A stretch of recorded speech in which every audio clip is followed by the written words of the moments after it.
this thing called LinkedIn Live, and I've never tried it before. And I've got a guest that's being a bit of a guinea pig in Moriah, Benham, Ozodi. So just by way of background, I tried this last week with Colin Levy, and for whatever reason, it didn't work as well as it did. And so Mariah's graciously agreed to be a second guinea pig, which I'm super happy about. Moriah Benham Ozodi is a web strategist and designer on a mission to revamp lawyers' websites to help convert website visitors into clients. Moriah's got this really ambitious goal of trying to help solo lawyers, small firms, and medium firms level up their online presence so that they can compete against big law in the online space. So in our conversation today, we're going to be talking about how lawyers can compete for services in the digital economy and how to properly leverage a website. So Moriah, welcome. Hi, thank you so much for having me. I'm excited to be your guinea pig. Good. I'm glad that there are people excited to be guinea pigs. Definitely. So let's start with your journey. So first off, you're actually the first non-lawyer to be on the Lawtrepreneur Briefing podcast. I know. I feel a little intimidated by it. Yeah. So I need to go get my law degree to be cool enough. So believe it or not, lawyers are not that special. We're not a special type of human being. We're actually just other normal people. Really? Believe it or not, surprisingly. Yeah. And so as always, let's start off by talking about what your story is. What's your journey like?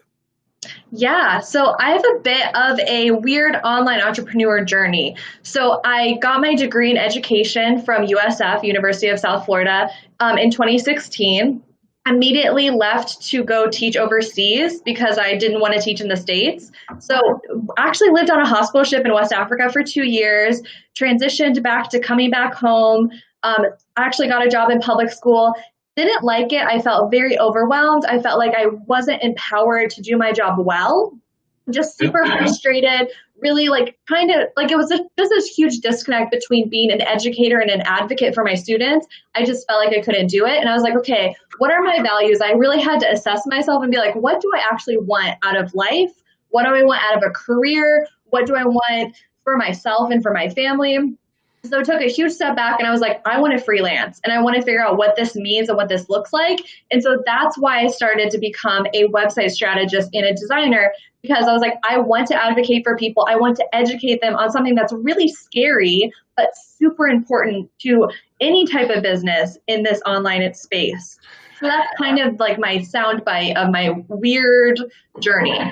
I think as a law firm. So I think I'm getting some feedback. Do you hear the feedback or no?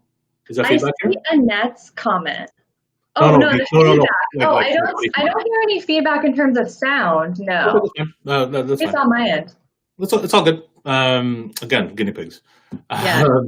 So that's, obviously doing business in the digital age requires a very different skill set than just opening up a storefront and expecting clients to come in. Mm-hmm.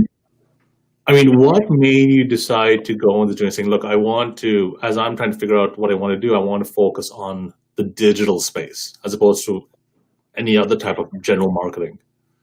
Yeah, I feel like my generation is so keen and so tuned to, okay, what digital asset can I basically present as a service? So it's like, okay, first of all, I need money. And what can I do to really unlock those values of being an advocate, being an educator, and actually create an online space in order to do that? So it kind of added up for me of like, okay, I want to be my own boss. I want to work on my own terms. And opening a brick and mortar store to me is so overwhelming. Opening up, to become a lawyer and to open up, hang out your shingle, that seems so scary and overwhelming. But if I'm working from a laptop and I'm connecting with people online, I'm connecting with people in Facebook groups, on LinkedIn, it's so much less intimidating. And it's something that I'm okay, I have this skill and this asset that I can help transform your life and your business, that you are so overwhelmed, you're so confused, you've probably been taken advantage of before. And I can actually step into that space and advocate for you and educate you in something that is, to me, it's easy to break down for people. for people. It's easy for me to like connect those dots for them. I think that's what's fascinating about the digital space. I think that as a lawyer, I'm a lot more comfortable with like having like the lease or and all the tough stuff because it's completely within my wheels, completely within like I learned this in law school. I have some at least institutional knowledge about what I need to be doing, right? Mm-hmm. But when you compare that to the digital space, there's just so much of stuff to consider. I think that for me at least, I think for a lot of the profession, that's even more intimidating than usual, you know? Like, Mm-hmm. like this idea of like Facebook groups or LinkedIn groups and this and that, and there's so many strategies. That's not like one Yeah. strategy. Like so, for example, if you're doing a very traditional law firm, it's let me like get a lease, put all your Mm-hmm. stuff into the lease, and go from there. And now it's like Yeah. there's so many ways to think about it. Absolutely. And I think, like you said before, there's 1,000 different things you need to be doing to market yourself as a law firm. You need to have a Facebook page. You need to have someone to maintain that Facebook page. You need to, like, there's a million different things that you need to do. You need to have Google ads. You need to have Facebook ads. So you need to have a Google business. There's literally like a million and one things for you to do, and you're not sure which is effective, which is going to be a time sucker or a money killer. So with solo and medium law firms, they really don't have the manpower and the time to kill just trying to figure out these effective strategies because there's a million things that you need to be doing. And I think more around like you don't even know where to start, right? And Yeah. the fact that you don't know where to start at times is also scary.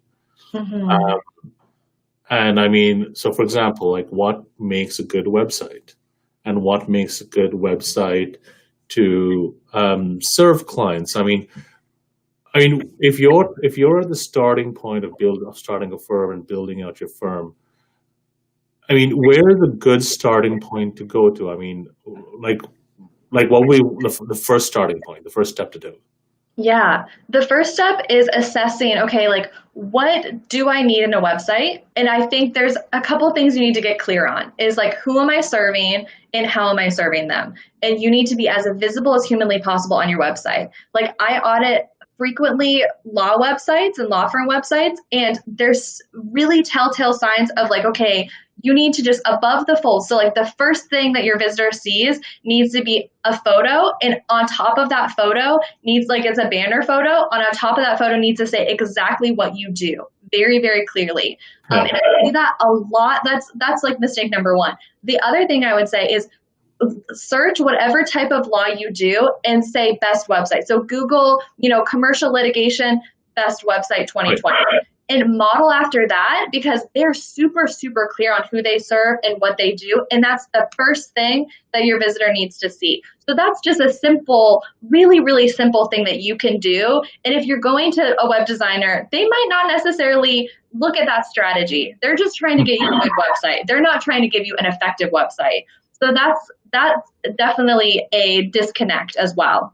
And that's my biggest frustration, frankly, when I'm looking for people to do my website or do my digital design. It's really hard to find people that A, do good work, but B, they like a lot of times it's really costly. And so you're making this massive investment on the front end. And you don't really know if you're going to be recouping those costs on the back end. Mm-hmm. So, as a designer, I mean, what are some ways in which law firms like mine and others can try and like what are the questions we should be asking to try and assess whether a website designer is fit for us and fit for our needs? Yeah, that's a great question. I think the first thing that even without a web designer, you need to ask yourself, you need to dig into your analytics. And if you aren't comfortable with doing that, that's something you should ask a prospective designer to be like, hey, can you unpack these analytics for me before we get started? And then I know my numbers of visitors, I know what I need, what is basically falling short with your website. Because Right. having a great website and no traffic plan is like literally building a mall in a desert. It doesn't work. You're not going to have anyone visit that mall. There's no roads to that mall. There's no incentive to go there. So I think first is asking, what's your traffic plan? Can you help me with that? The second one is, if you can't help me with that, can you direct me to someone who can? Because usually web designers have contacts of maybe it's an SEO person, maybe it's a marketing person. So like asking that question first and then saying, can you help me unpack my analytics of, okay, how are you going to improve my people coming to my website and people actually doing the thing that I want them to do on my website, whether that's book a consult call, whether that's, I think mostly for lawyers, it's to book a consult call, honestly. But there might be other things that you want to be like, have they gone to my about page and read more about me? That might be the action you want them to do, but that's really not going to make you have clients. Right. Ultimately. So, so we've talked about strategy, and so it seems that, like, I mean, frankly, like when you talk about unpacking the analytics, like that is, I mean, even That is that overwhelming. itself, yeah, but even that itself, I mean, the way that I understand, let's say Google Analytics or Facebook Analytics, they always run on pixels, and that, frankly, this happened to me a couple of weeks ago, where I had someone saying, "Oh, you haven't got your Facebook pixel activated," Mm-hmm. and what it meant was is that all the analytics that I thought I had, I didn't really have.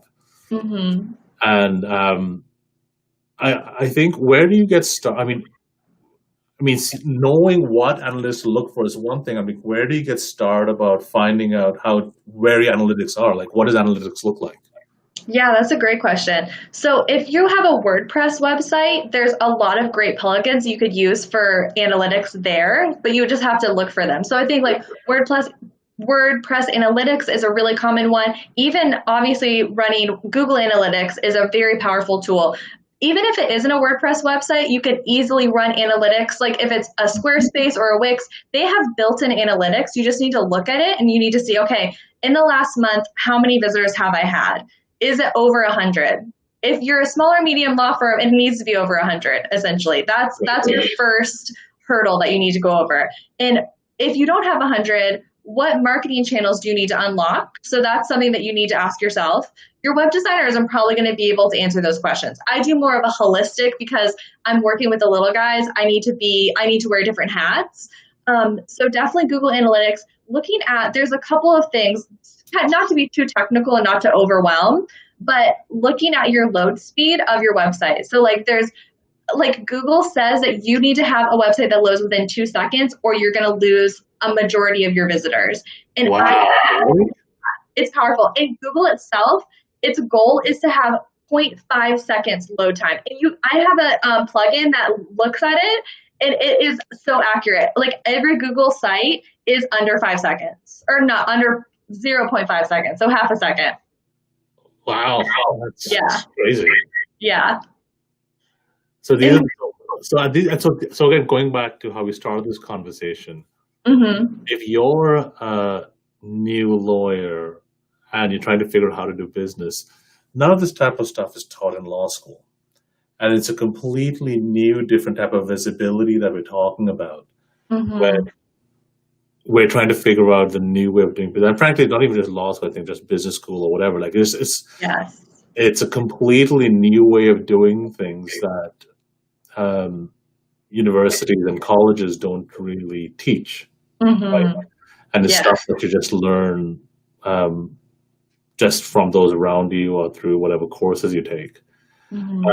So tell me more about how you're doing in response to these challenges. Like, so clearly you have a more holistic model. And is that holistic model around coaching, is that word?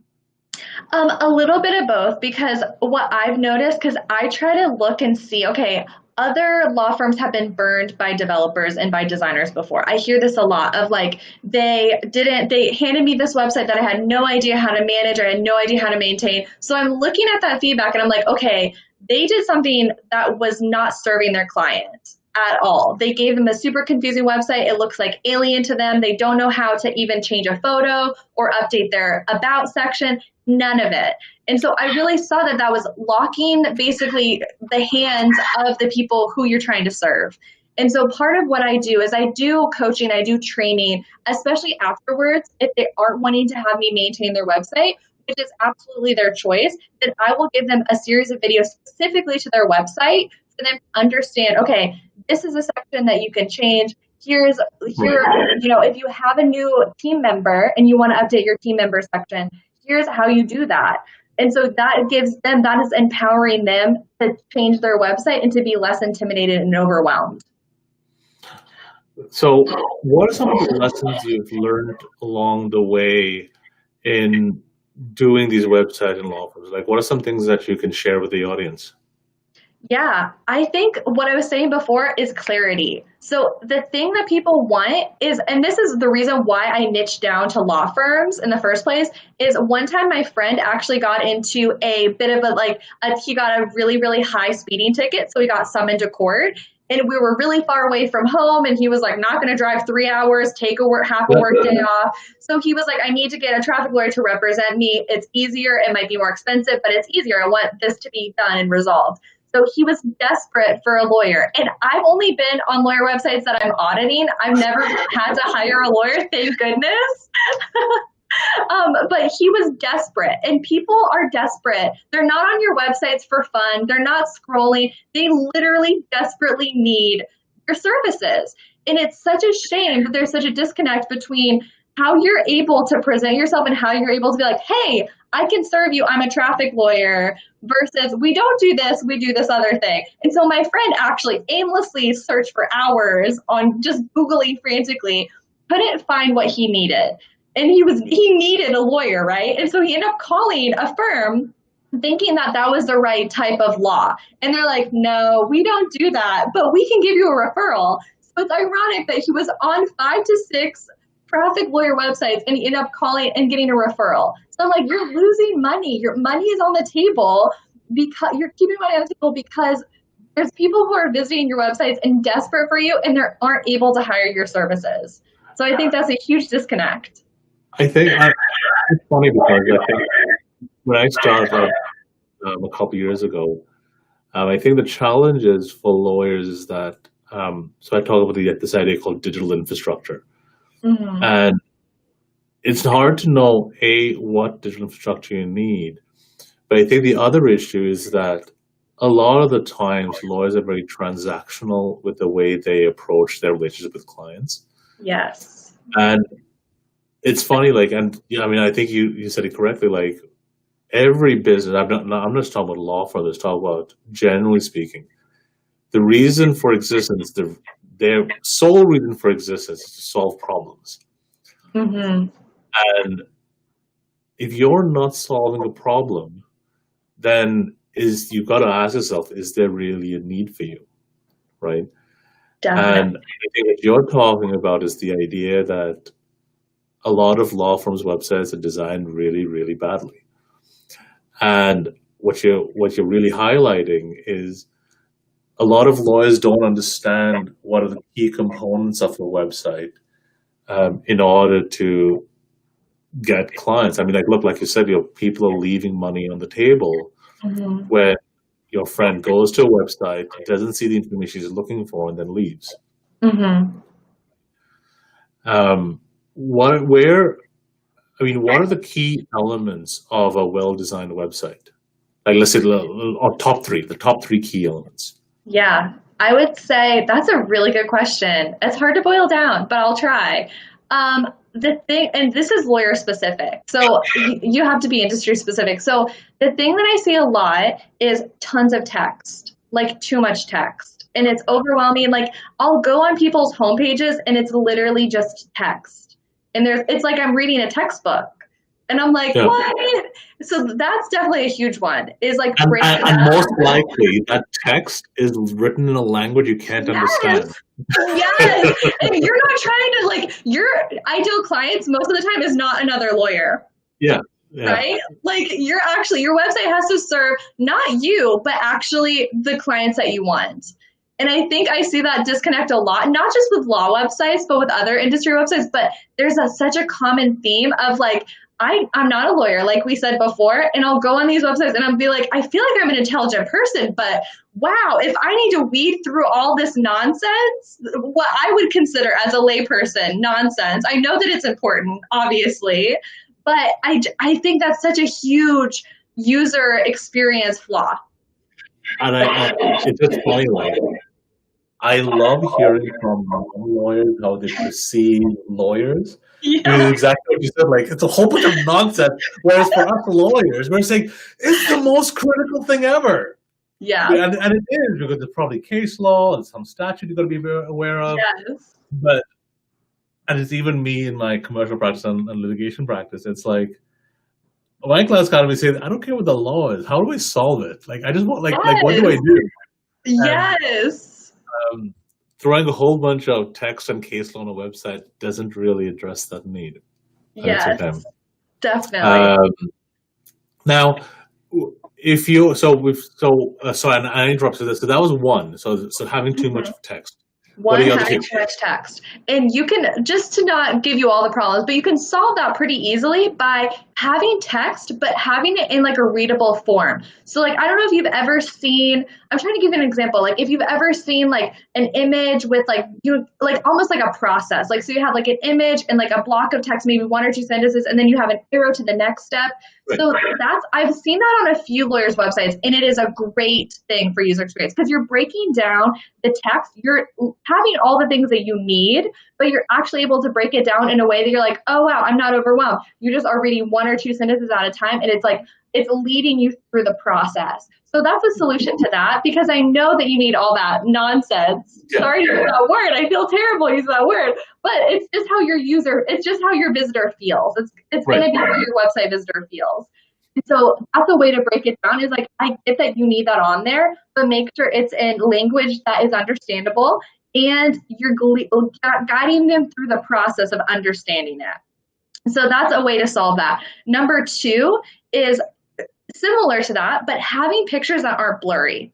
It sounds really simple, but I see so many like solo and medium law firms where their images of either themselves or their stock images are blurry. And I'm like, is the website loaded? I don't know. It's very confusing. And it also immediately puts you as unprofessional in the eyes of your potential client. And making blurry, I mean, it's the resolution's too low? Okay. Yeah, basically the resolution's too low. And a lot of people do that because they want their website to load faster, but there's other ways to basically cut out that load time and not compromise your quality photos. So it's either not a good quality photo, the resolution's off, and any of those things could be, or it's just not that great of a photo to begin with. It might be blurry already. Do you like stock photos? Sparingly. I think that I like, for lawyer websites, I actually like vectors better. So they're like almost like the little, like they're kind of like cartoons, but they're not. Like that's not the right way of saying it. But you know what I mean? Like someone that's like, it's illustrating the situation, but it's not a stock photo, if that makes sense. But sparingly, yes. Yeah, that's what's called digital media speak. Yes, it's hard. It's hard once you know the lingo to take it down. We all have our lingo. Yes, definitely. And so, what's the third? Or do we cover 3? The third one's going to be clarity. So, like understanding, and like what I said before, is having your firm name above the fold. So when I say above the fold, it's literally the first thing that your user sees, whether that's on the phone or whether that's on the desktop. All of that is like the first thing that is loaded. And another thing that I see that's considered above the fold is huge navigation bars with like your logo and all that stuff. Yep. And if you look at if you Google like business lawyer best website 2020, they're going to have tiny navigation bars. So that's going to be utilizing, my third thing is going to be utilizing the above the fold space well, which means being really clear and having a really small navigation bar. That's kind of a 2 for 1. That's wicked. So, I mean, like, there's so much stuff I want to ask. I'm just mindful of time. So, when you have the website, so let's say that you go to a website, I've done all the 3 things. Is there anything else I need to invest in to make sure that the client actually books me and calls me? Is there anything else that I'd be doing as a small firm?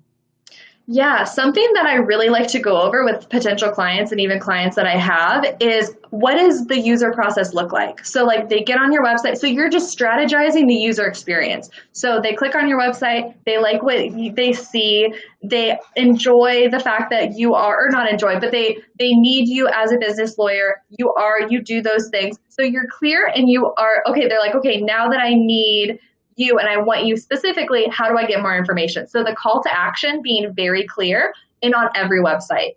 So like, I like to do a call to action on every website, whether that means signing up for an email newsletter so then they could get more information and you stay on their radar, or it's them signing up for a booked consultation. So like, really understanding the user experience.